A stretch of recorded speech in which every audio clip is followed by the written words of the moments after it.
Never has a film made me utter the words "hell no" so loudly. The most disturbing, disgusting film I've ever seen. I've seen some pretty schizo films before. None have etched themselves into the deepest depths of my soul, made me want to never watch films again, like this film did. No, I've seen some pretty schizo films before. I will die on the hill saying that Transformers: The Last Knight is one of the most schizo films ever made.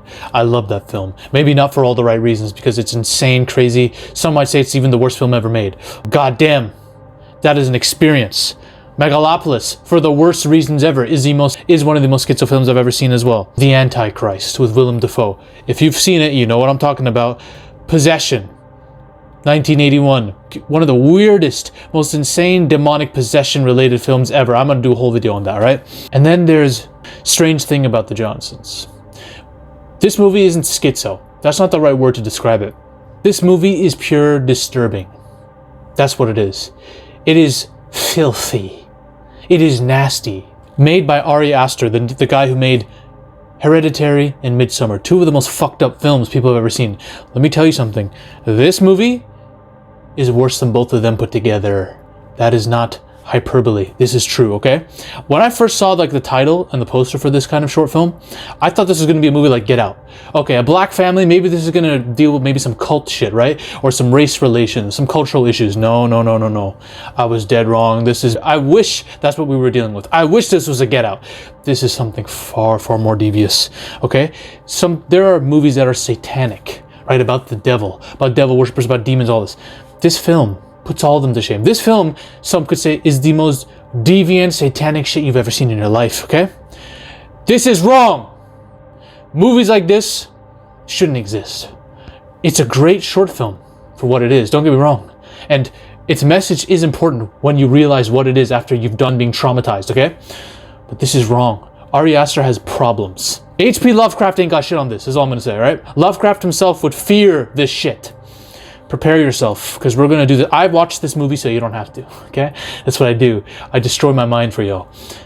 So prepare yourself. The movie starts off with a young kid whacking off in his room, all right? We hear fapping sounds in the opening credits, and then we see this. He's jerking off to some picture, and his dad accidentally walks in. It's like, oh shit, sorry. And the son's like, goddamn, close the door. And the dad walks in, and the dad is cool with it. Too cool, some would say, right? He walks up to the son and said, I don't want you to be embarrassed about anything, and I'm sorry if I made you feel uncomfortable. It's okay, it's completely normal, right?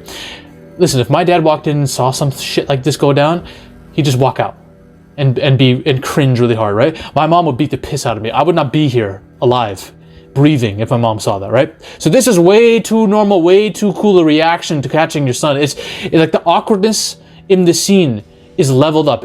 I got very uncomfortable watching the scene, the way he speaks to his son. Okay? Then the dad walks out and says, I hope you're okay, son. And the son's like, yeah. And the dad walks out. And then the son lies back, and we see the picture. We see what he was whacking off to. It ends up being his own dad. Whoa! Don't leave. It gets better, y'all. It gets better. It gets even worse and worse and worse, all right? We flash forward. The son, that son who was whacking off to his dad, has grown up now and is now married. We cut to their marriage scene, all the families together taking a photo. And the son, while he has his wife right next to him, he still can't get enough of that dad's ass. He starts taking his hand and squeezing his dad's ass, molesting the dad right there when his wife is right next to them while they're taking a goddamn picture. This man has no chill, okay? Then later, the mom, through this hole in a fence, sees them. The son has dragged the father to an alleyway mid-wedding. We're still at the wedding. We're still at the wedding day. The son has dragged the father to an alleyway and starts freaking ripping his pants off like a rat. Ripping his pants down, trying to perform terrible sexual acts, and the dad's just there in a catatonic state. Traumatized. So you can tell right there that this has been happening for years, man. This shit's been happening for years. The dad's a straight up victim, and the mom sees this. Can you imagine the reaction in her position? If I saw something like this go down in my family, if I saw my son doing this, or something like this, of a relative, this is how I'm pulling up to the next family gathering. I don't care. Look at what the son is doing.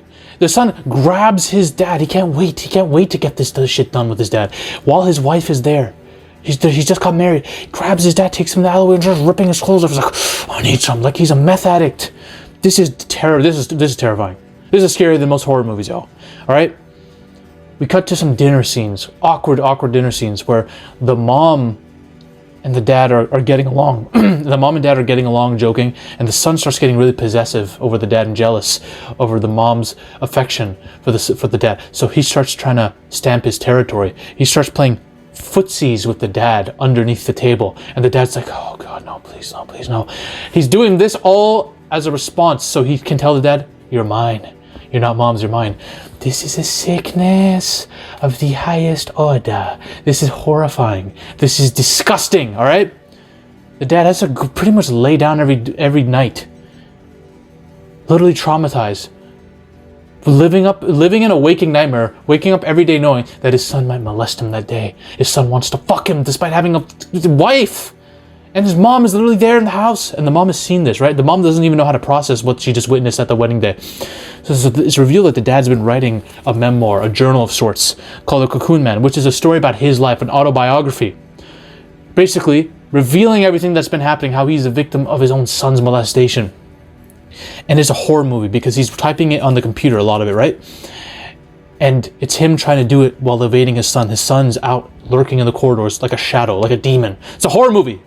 And the dad's making sure the son's not there, right? Because if the son catches him, who knows what could happen? The son sees this journal that's been written about him, who knows what could happen?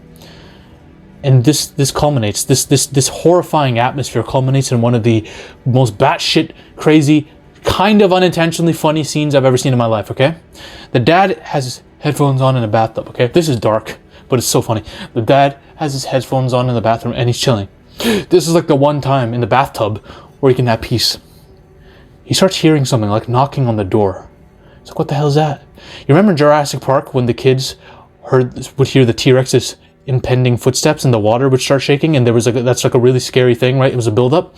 That's what we see here. The dad's like, what the fuck's this? And the knocks on the door start getting louder, until boom, the son kicks the damn door open, breaks it open.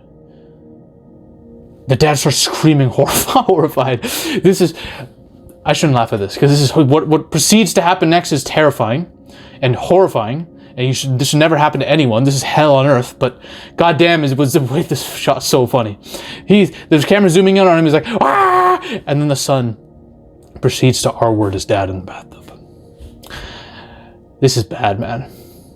I don't know. The director has gone through some shit, man. Ari Aster, there's something you need to be checked into a psych ward or something. All right.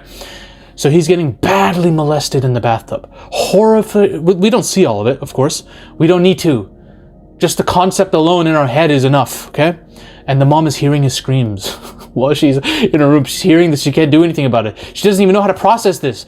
I feel bad for her, most of all. How can you process something like this, man? Imagine your son is running her dad every night, man. And there's no reason for the son to do this. The son was just really horny that day. He's like, I need my dad. It's so disgusting. Then at some point we get a confrontation where the son finds out about the journal, reads it. He's like, oh, your 300-page autobiography? What's this about? And it leads to this confrontation where the son starts gaslighting the dad, saying, you're not just my dad, you're my best friend. You're making this something worse than it is. You're making this something more disgusting and perverted than it is. This is you. He starts gaslighting the dad, making the dad think that this is his fault, that he's victimizing himself for no reason. And the dad decides, fuck it, runs out with the journal, gets hit by a car on the road. He's dead, and his journal's lost in his son's hands. Now his son has access to the journal. This is bad. I wasn't expecting this. I was like, this is a fucked up film.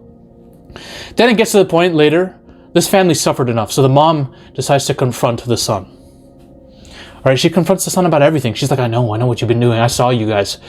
And the son's like, no, it's all in your head. And they both get into a fight. The son says, I loved dad more than you did. She slaps him. He punches the shit out of her too. They get into a full-on fight. One of the best fights I've ever seen. She gets punched across the room by her son. She grabs a shard or something and stabs him. He starts trying to burn her in the fireplace. Puts her head down there, trying to burn her literally alive in the fireplace. She gets a freaking poker. hits him with it and starts stabbing him to death with it. She just loses her mind. She just loses. All of this has culminated into her killing her son and losing her shit. Good. Amen, sister. And then she throws the journal that the dad wrote in the fire. We're done with this now. This shit is being put to bed. This scenario is dead. Her life is forever altered. Her son's dead. Her husband's dead. This family's fucked. This is the most fucked up situation ever, for God's sakes. This is worse than any film I've ever seen, man. And this is supposed to be an allegory for child sexual abuse, but they reversed it on the parent for the shock value purpose, so that you can see how disturbing this shit is and realize, oh shit, this is happening to kids on a daily basis in some families, right? That's the point of this film. But they do it in such a freaking filthy, disturbing way that you're like, God damn, I don't want to see this shit ever again. That is the strange thing about the Johnsons. I don't even have like a next video to talk to you guys about, or an end screen. This is it. Go watch this at your own peril. That's all I'm gonna say. It is a well done short film, never to be seen again. This should be locked in a vault somewhere. This shit is like the Necronomicon, bro. We don't want to open this shit, otherwise hell's gonna break loose, alright? Like and subscribe. Ladies and gentlemen, we are on a mission to take over Hollywood. But the army must keep growing. If you want to suggest video topics to me, or talk about your favorite movies or favorite film theories in a community with like-minded individuals, join the Zafy Discord now. Link is in the description and the comment section as well. Join us. This movement is just beginning. We're taking over Hollywood, one coke line at a time.